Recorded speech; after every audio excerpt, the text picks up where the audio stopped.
Hello, good morning, student. I am Sunita Sharma, economics teacher. Today we will do chapter number 8, investment multiplier. This is very important chapter for exam of you. Investment multiplier, इसमें जो हम investment निवेश और आय के relation को बताते हैं, यानी कि इन्वेस्टमेंट करेंगे तो निवेश में कितनी वृद्धि होगी। इसमें आप ये कह रहा है कि अगर आप 1000 निवेश करते हैं तो आपकी जो इनकम में इंक्रीमेंट होती है वो 2000 से होती है, यानी कि डबल इंक्रीमेंट होता है। तो ये थ्योरी जो है एक प्रसिद्ध अर्थशास्त्री थे RF काहन ने अपने प्रसिद्ध लेख यानी the relation of home investment multi employment में दी थी। 1931 में इसको प्रतिपादन किया गया था। इसका काहन द्वारा दिए गए गुणक को रोजगार गुणक यानी कि एम्प्लॉयमेंट मल्टीप्लायर कहा जाता है। लॉर्ड केन्स ने अपनी पुस्तक journal theory of employment interest and money 1936 में इन्वेस्टमेंट मल्टीप्लायर का सिद्धांत दिया था। इसको हम इसलिए इस जो थ्योरी का श्रेय पूरा जो है केन्स को जाता है। ठीक है, तो ये बुक का नाम याद कर लेना, आप लिख लेना, journal theory of employment interest and money 1936 में। इसमें कई बार एग्जाम में ना इसकी बुक का भी नाम पूछ ले जाता है। तो ठीक है, इन्होंने कहा है कि जो इनकी धारणा रही है कि जब हम इन्वेस्टमेंट करते हैं तो जो हमारा इनकम में इंक्रीमेंट होता है तो वो कई गुना होता है। यानी कि केन्ज की जो धारणा है आय और उत्पादन रोजगार के सिद्धांत की एक इम्पोर्टेंट रही है, क्योंकि इस धारणा का संबंध निवेश में होने वाले परिवर्तन के फलस्वरूप आय में होने वाले परिवर्तन से है। आप निवेश अगर 1000 का करते हो तो आपकी इनकम में 2000 से इंक्रीमेंट होता है। ठीक है, केन्स के अकॉर्डिंग इसकी डेफिनेशन देखते हैं। निवेश गुणक से ज्ञात होता है कि जब कुल निवेश में वृद्धि की जाएगी तो आय में जो वृद्धि होगी वह निवेश में होने वाली वृद्धि से k गुना होगी। ठीक है, नेक्स्ट,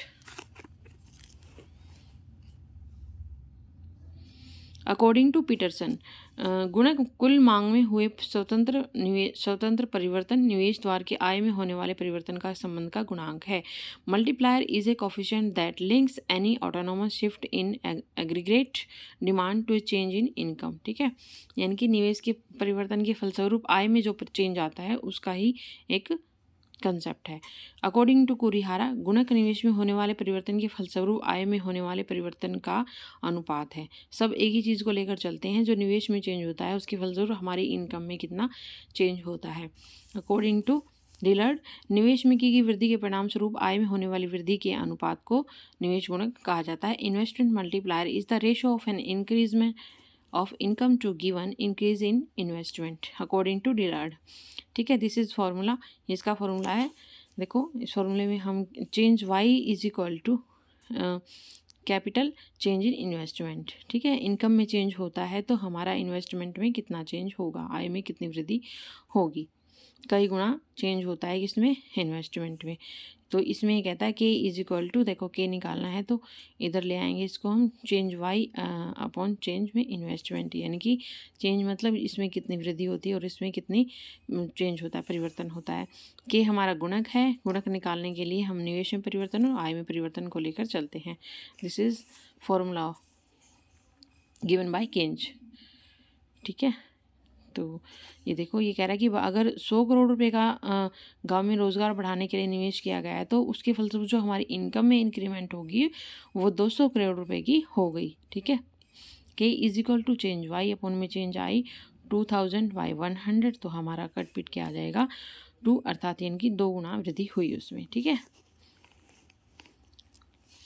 गुणक का मूल्य वास्तव में सीमांत उपभोग प्रवृत्ति के द्वारा होता है, किसका कहना हुई, कुरिहारा के अकॉर्डिंग। ठीक है, अब देखो, दिस इज जो इसका ये फॉर्मूला है ना, वेरी इंपॉर्टेंट है। ठीक है, तो जो इनकम है उसको हम किसके बराबर मानते हैं, कंजप्शन प्लस में सेविंग। ठीक है, इन्वेस्टमेंट, सॉरी। तो इनमें इस फॉर्मूले में हम चेंज करके चलते हैं, change y is equal to change c plus में चेंज i। तो चेंज i को निकालने के लिए किस पर डिपेंड करेगा, चेंज y माइनस, क्योंकि इसको इधर ले आएंगे तो माइनस हो जाएगा चेंज c। ये कह रहा है कि निवेश में परिवर्तन इज इक्वल टू आय में परिवर्तन इज इक्वल टू उपभोग में परिवर्तन, c यानी कि कंजप्शन में चेंज होता है। तो अब देखो, k is equal to k निकालना है तो k का फॉर्मूला यही था ना, चेंज y और चेंज जो हमारे इन्वेस्टमेंट में चेंज हो रहा था। तो y अपॉन में ये रहा, y अपॉन में वाई इज माइनस में, चेन सी यानी कि कंजप्शन में जो चेंज हो रहा है। उसके बाद इसको हम तीनों को हम वाई से डिवाइड कर देंगे। वाई से डिवाइड करने के बाद हमारा देखो तीनों को हमने वाई से डिवाइड कर दिया है।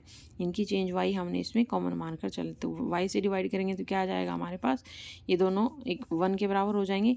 यहाँ भी हमारा 1 बचेगा और माइनस चेन सी अपॉन में चेंज वाई, ये रह गया ना। तो इसको अकॉर्डिंग हम चलते हैं। जो चेन सी हमारा MPC पर मानकर चलता है, हुरियारा ने अभी बताया था आपको, जो चेंज सी और चेंज वाई को हम क्या मानकर चलते हैं, MPC, marginal propensity to consume, ठीक है।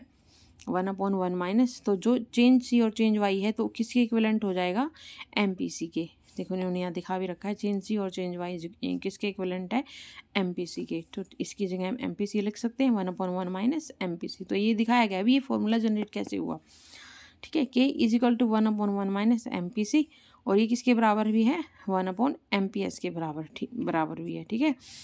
तो MPS is equal to 1 minus MPC, ठीक है।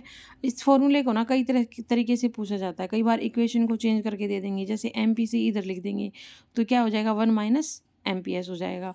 इस तरह से कई बार एग्जाम में पूछ लिया जाता है, ठीक है। ये फॉर्मूला दिखाया हुआ है कि कैसे जनरेट हुआ। अब इसकी वैल्यू देखो कैसे निकालते हैं। मान लीजिए गुणक की वैल्यू आपको दी हुई है 1/2, इसमें दिया हुआ है MPC कितना दिया हुआ है, 1/2। तो आप फॉर्मूला लेंगे 1/1 माइनस MPC। तो MPC जगह आप रख दीजिएगा 1/2, ठीक है। 1/2, इस 2 को ऊपर ले जाइए तो ये हमारा आ जाएगा, देखो 2 में से 1 गया 1, तो 1/2 इसमें रह गया।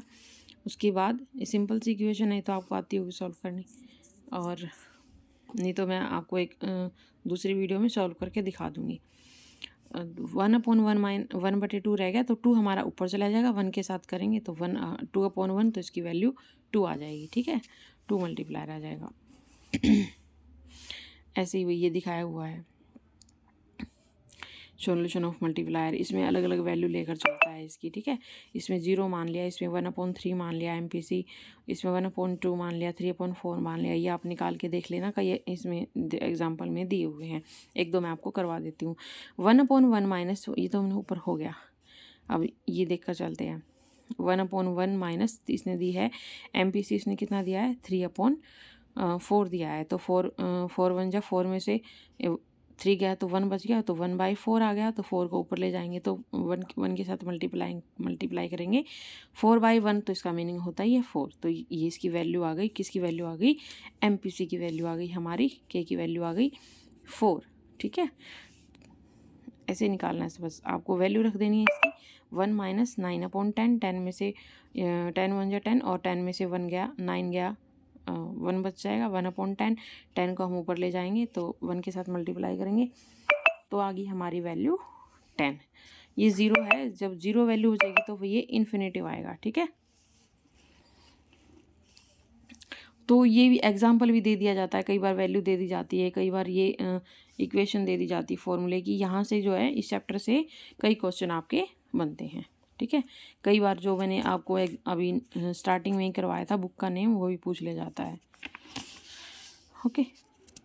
तो ये थी वही गुणक की आपकी इम्पोर्टेंट टेबल जो मैंने करवा दी। ये तो आपको दिखाया हुआ है कि भाई ये कंजप्शन है, ये इनकम है, ये इन्फिनिटी मल्टीप्लायर कैसे होता है, कैसे कि आपका ये देखो 45 डिग्री का एंगल है इधर, मतलब है तो ये पूरा 90 है, तो इधर दिखाया हुआ है MPC 45 डिग्री के ऊपर इनकम है, ये कंजप्शन है, ठीक है। ये हमारा इसका रिलेशन देखो बढ़ रहा है, इनकी डायरेक्ट रिलेशनशिप है इसमें। अगर हम 100 रुपीज़ इन्वेस्टमेंट करेंगे तो हमारी इनकम जो है 200 से इंक्रीमेंट होगी। तो यहाँ पर MPC इज इक्वल टू 0 है, यूनिटी मल्टीप्लायर 0 ली हुई है इन्होंने, 0 लेंगे तो OX एक्सिस की पैरेलल आएगी कंजप्शंस, ठीक है। अभी निकाली थी ना न्यूमेरिकल में, तो इसमें हम MPC की वैल्यू लिए 1/2। इसमें देखो कैसे निकालेंगे हम, ये आपका देखो ये स्ट्रेट लाइन है, यहाँ पर कंजप्शंस, यहाँ पर इनकम ली हुई है। जब ये 10 से बढ़ता है उसके बाद हमने 1 पॉइंट इसको इंक्रीमेंट किया है 11, तो देखो यहाँ पर ये इस पर, यहाँ से इस पॉइंट से इस पॉइंट पर चला जाएगा, ठीक है। तो 1/1/2 इसमें जो है इंक्रीमेंट हो रही है, चेंज C अपॉन चेंज में Y इनकम में चेंज, ठीक है। तो ये आपको डायग्राम के थ्रू दिखाया हुआ है। फिर देखो ये क्या कहता है, comparative static analysis, change in investment, change in income, change in consumption और चेंज इन इनकम, ठीक है। किस तरह इसका रिलेशन होता है। तो ठीक है भाई, this is very important chapter for exam of you. एक डायग्राम और है इसमें, ये भी देख लीजिएगा। ये इन्वेस्टमेंट है, ये इनकम है। जैसे जैसे इन्वेस्टमेंट इंक्रीमेंट हो रहा है वैसे वैसे हमारी एग्रीगेट डिमांड जो है बढ़ रही है। देखो यहाँ पर एग्रीगेट डिमांड AD से AD1 हो गई, लेकिन जब इनकम कम हो जाए, इन्वेस्टमेंट कम होगी तो हमारी एग्रीगेट डिमांड भी कम हो जाएगी। ठीक है, कोशिश क्या करो चीज़ों को डायग्राम के थ्रू समझने की, रटने की बजाय। ओके, ये इनिशियल इन्वेस्टमेंट रहेगा इधर, और ये हमारा फॉरवर्ड एक्शन, यानी कि फॉरवर्ड ऊपर की ओर गया, AD1 हो गया, और बैकवर्ड एक्शन में दिखाएंगे हम, ये हमारा नीचे की ओर आ गया। ठीक है, इसमें खाली कहीं जैसे MA लेवल तक जाओगे आप, ये भी पूछ लिया जाता है कि फॉरवर्ड और बैकवर्ड एक्शन क्या होता है। ठीक है, तो ये आपका फॉरवर्ड एक्शन है, जब इंक्रीमेंट होता है, जब डिक्रीमेंट होता है तो ये नीचे की ओर आ जाता है, इन्वेस्टमेंट हमारा कम हो जाता है, तो C पॉइंट पर, ये E बिंदु पर आ जाएगा, तो ये हमारा बैकवर्ड एक्शन है। ओके, तो this is very important chapter. ये भी आपकी टेबल देखो मैं करवा देती हूँ थोड़ी सी। ये आपको दिखाया हुआ है कि पीरियड्स, ये टाइम है हमारा 1 2 3 4 6 7 8, ये रुपीज़ हमारा इतना एक्सपेंडिचर है।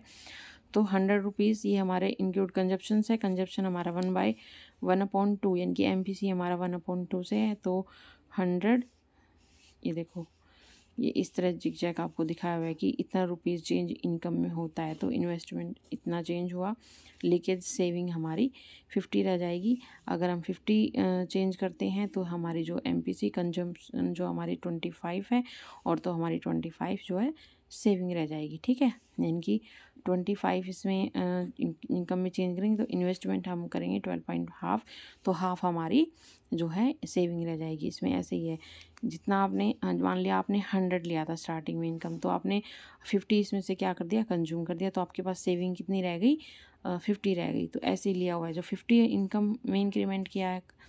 ठीक है, तो हम कंजप्शन कितना करेंगे, 25, यानी कि 1/2 का मतलब है कि हाफ हम अपना कंजप्शन में लगा दें, तो हाफ हम अपना सेविंग करेंगे, फोर्थ हिस्सा जो उसका सेविंग में लगा देंगे। ठीक है, ये रिलेशन इसमें दिखाया हुआ है।